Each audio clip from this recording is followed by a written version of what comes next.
It smells sweet.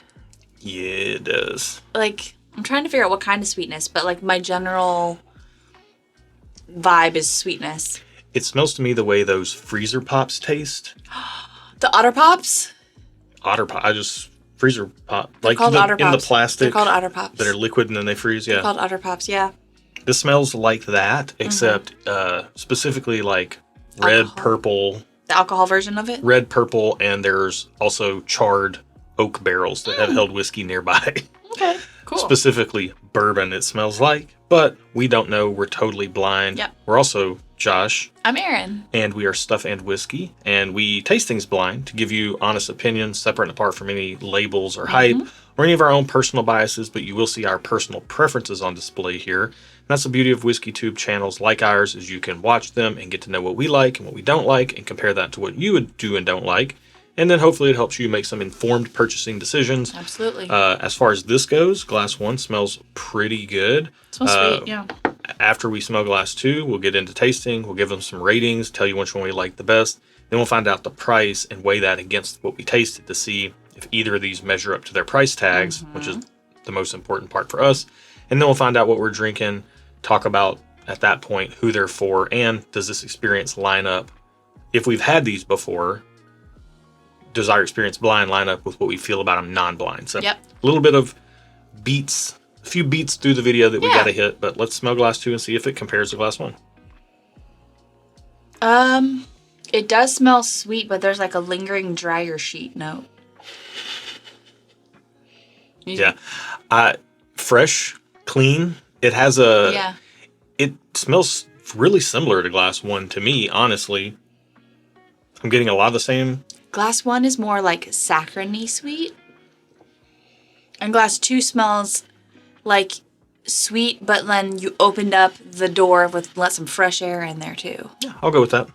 Yeah. Yeah. Let's get glass 1 on the palate. Cheers. Cheers.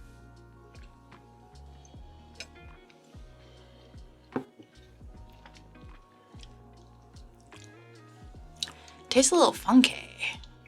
Tastes like a wheated whiskey. Might be. I don't know. A wheated bourbon, maybe? A wheated something. Or an off-profile grain or something. There's something here that I don't know if I like. I don't love it. Let's say that. I don't love it. I went ahead and went back in for a second sip to see if I could get that. And I'm not really getting it. It's just sweet. If anything, it is kind of soft. Yeah, I was expecting more proof. I don't know why. Yeah. It doesn't seem super high proof. Yeah. I mean, I've got a multitude of different ways I've been trying to explain bourbon like this over the course of the channel, but utility bourbon, bourbon-flavored bourbon, status quo bourbon, the Toyota Camry of bourbon. Yeah. Like, it is, I've been throwing some car and truck analogies out lately, and this is really, like, it's resonating with people. Yeah. I'm getting messages about it. Toyota Camry. I will say, good. It's solid.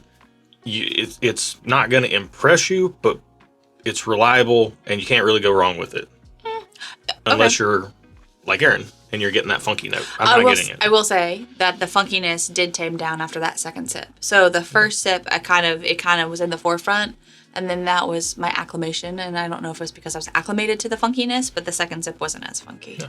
Again, we don't know what we're drinking, but if you get funkiness on glass 1, if you've had that before, let us know in the comments below if you do. I'd be really curious to see, because I'm trying to find it and I'm not getting it. So, I'm just curious if I'm on an island by myself or if Erin's palate is tuned into something. It's probably me being weird. If it is a wheated bourbon, it's probably not you being weird. It's probably you being consistent. So. Well, I don't know if it's wheated. It just gave me vibes of what I get when I drink some wheated bourbons. Okay. So. This is the red, chewy sweet tart, the big one, like the silver dollar size medallion. Drink it.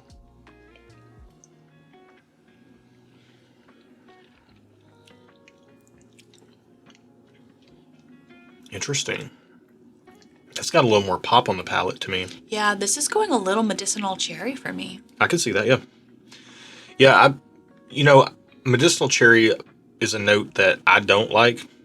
Basically, if it tastes like Robitussin, I don't like that. Fair. I'm not getting that on this, but I could see how it It like pushing that direction. inches towards that direction, but it's not straight up medicinal cherry, but it definitely is medicinal cherry leaning. Yeah, second sip, usually I get more oak on the second sip. That's the case here. There's a little bit more spice on the palate in the second glass, like just this little kind of faint fireplace crackling across the room and kind of throwing out some warmth. It's like a residual heat. I feel like you're giving this a lot of credit. This feels really simple. They both do to me. Yeah, I agree. The main difference to me is that glass 1 just feels very soft, whereas glass 2 feels very similar to glass 1. It just has a little bit of that residual heat on the back half of the palate. I can see that. Other than that, there's really not a lot to talk about here. These are splitting hairs. Both of these are, to me, like throw it in a rocks glass, drink it in the background, sip it in the background while I'm doing something else. I'm not really going to drink pours like this in Glencairn's and dissect it because there's just not a lot there. There's not a lot to dissect. Yeah, it's like a good pop song that you like, but you just want it on in the background. You don't really want to listen to it. I love a good pop song. They're enjoyable and they have their time and place. But when you want to listen to really, really good music, I listen to pop music.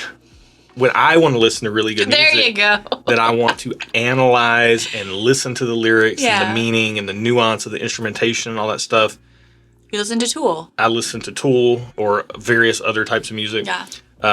If like that's not what I'm reaching. This is not the equivalent of that. This is a general pop song and not even from any of your top 10 favorite artists. This is not like from the 90s. Yeah. This is not 90s pop, which is the epitome of pop. Do you have a preference? I gotta go back to glass 1. Not really, honestly. Like, maybe glass 2, just because I'm getting less funkiness from it. But honestly, I'm giving both of them a just okay. They're both kind of not for me. I'm underwhelmed. They're kind of simple. I would probably pass on these, like, if given the opportunity to buy them. Yeah. So, a slight preference to glass 2 if you actually made me pick one. But in actuality, not really. Yeah, I'm not underwhelmed. I'm about as whelmed as I could possibly be, though. You're very solidly whelmed. I'm incredibly whelmed right now. Yeah, these are...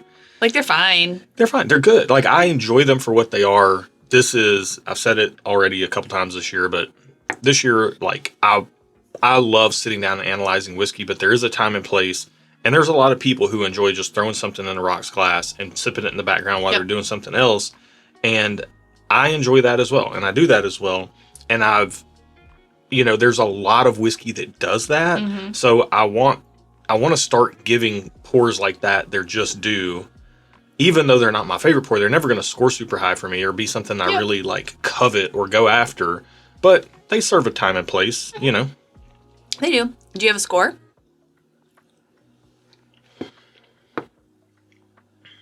Man, I really don't know which one I like more. I like them both for different reasons. If right now I had to have another pour of one or the other, it would be glass 1 in a rocks glass and just while I'm making dinner or something. Okay.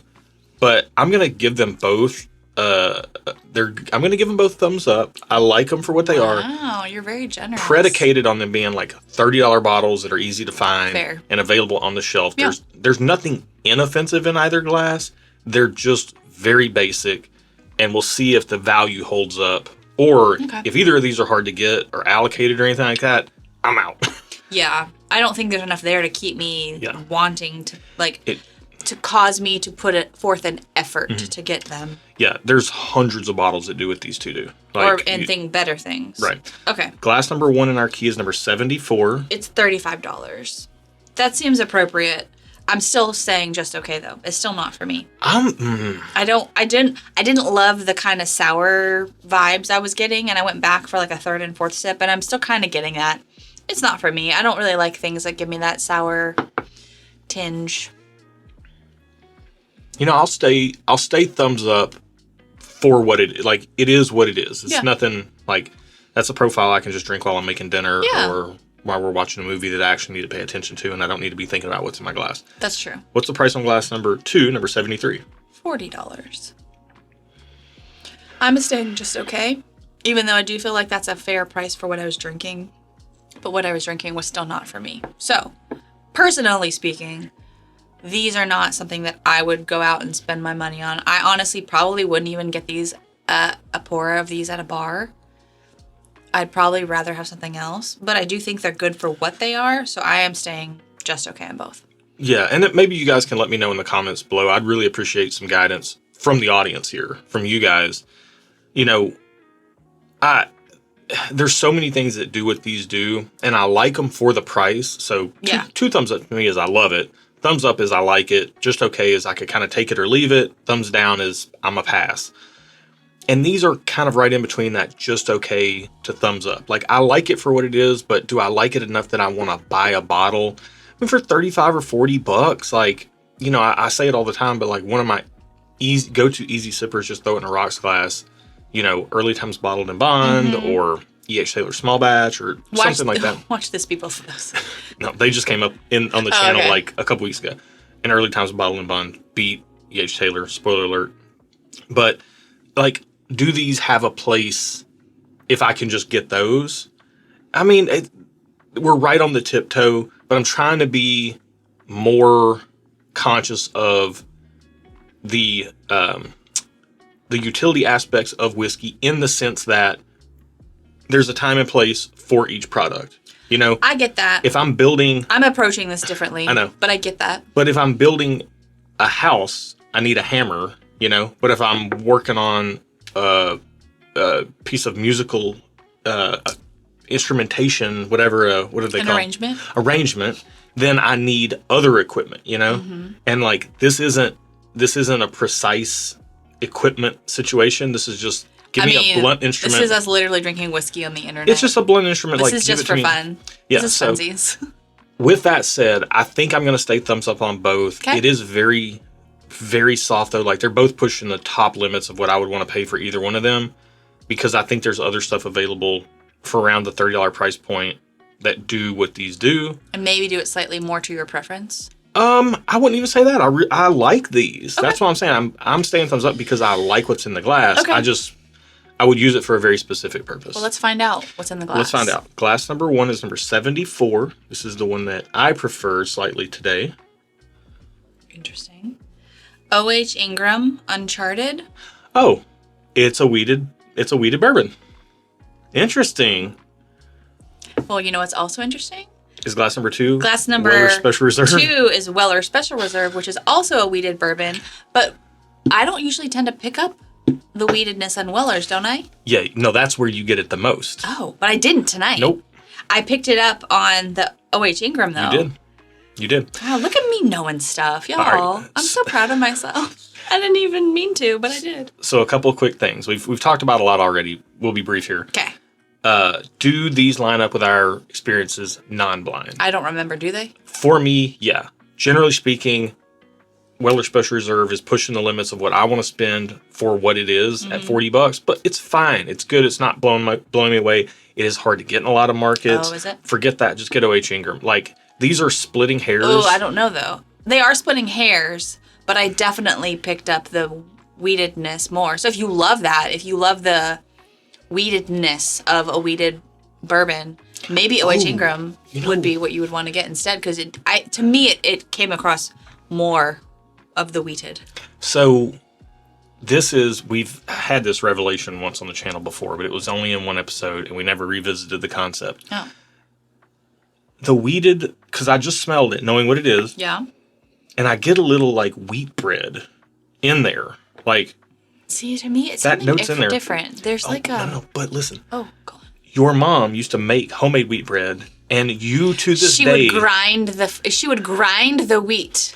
And the smell of that grinding of wheat in the air makes me gag a little still to this day. And we're talking, this was like 25, 30 years ago. Yeah, it's like me with pickles. And still to this day, if I think about that, I'm like, a little bit. Which is why I think you don't like wheated bourbon. Because there's something in it. There's something sour in it. It's just not, it's not right for you. It's like pickles with meat. I also don't eat whole wheat bread. I know. For that reason. Yeah, so if you have an aversion to wheated bourbon, then maybe I would just steer clear of these. Like, this is the other thing I used to say. Things are what they are. These are both wheated bourbons. Yeah. If you don't like wheated bourbons, neither of these are going to be a good buy for you.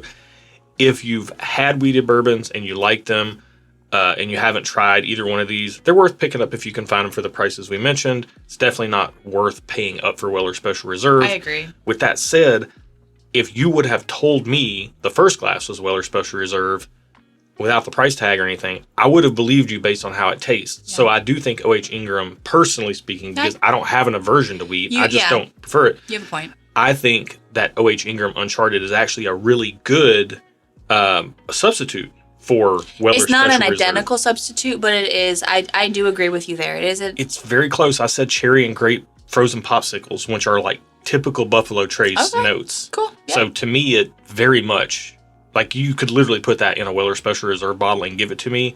And you'd believe it. And I would believe it. Fair. And I've drank a lot of Weller Special Reserve in my lifetime. So interesting. I think that's who these are for. I think we've covered if they line up with our experience non-blind, like generally speaking, they're pretty good, but nothing to write home about. But if you think this video style is something to write home about, then subscribe to the channel. Then like write the home video about it. if you like it. Yeah, write us down in the comments below. We'll check it out. Yeah. And you can also find a link to our Patreon community down there where we go and do barrel picks, make them available to our audience. I do a bunch of whiskey nerdy pop-up live streams that are just way too long. Way more nerdy than we get on YouTube. Yeah. Believe it or not, if you're watching this and you're like, they were way too nerdy, the rabbit hole goes deeper. Just come on over. The water's warm. What else? We got a great community over there on Discord. Tons of stuff going on. I mean, I guarantee you, if you've never tried Weller Special Reserve, somebody can help you out. If you want to just ask about it, somebody can point you in the right direction near where you live, or, you guys can message back and forth and figure some stuff out. But anyways, fun head-to-head for me. I think it was enlightening. Yeah. I stand by my convictions as I'm generally not a weeded bourbon type of girl. After this recording, I'm going to make us some dinner, and I'm going to throw some O.H. Ingram Uncharted you can have the rest of mine, too. In a rocks glass. Yeah. And I'm just going to enjoy it while I make dinner. And it's going to be everything I need it to be and nothing I don't. So, there we go. Thank you guys for watching today's video. Be good to each other, and until next time, cheers. Do you want the rest of mine? Sure. A Toyota Camry. I'm just going to give you the Toyota Camry has its place in the market, I used to drive a Toyota Corolla. I know. I like the Corollas better than the Camrys, I think. The Camrys, yeah. It just depends on, the Corollas are smaller. What do you need? Do you need more interior space or less? Well, I'm just one person. I just need enough for me and somebody else. Okay. But Toyota's a Toyota. Like, unless it's like a Land Cruiser or a Ford Runner, their SUVs are great. My Corolla was amazing. It hit over 200,000 miles. No, I know that. They're great. That's what I'm saying. Solid, Their sports cars, awesome. Yeah. Their SUVs, awesome. Their regular vehicles, nobody's really getting excited about them, but they serve a purpose, and they're nice to have. That's how I feel like these are. Okay. They serve a purpose. Okay. They're nice to have, but I wouldn't also cry if you said you have to drive something other than that Toyota Camry. I'd be like, all right, what you got? Here, take it away. I hear you. You know. Take that away.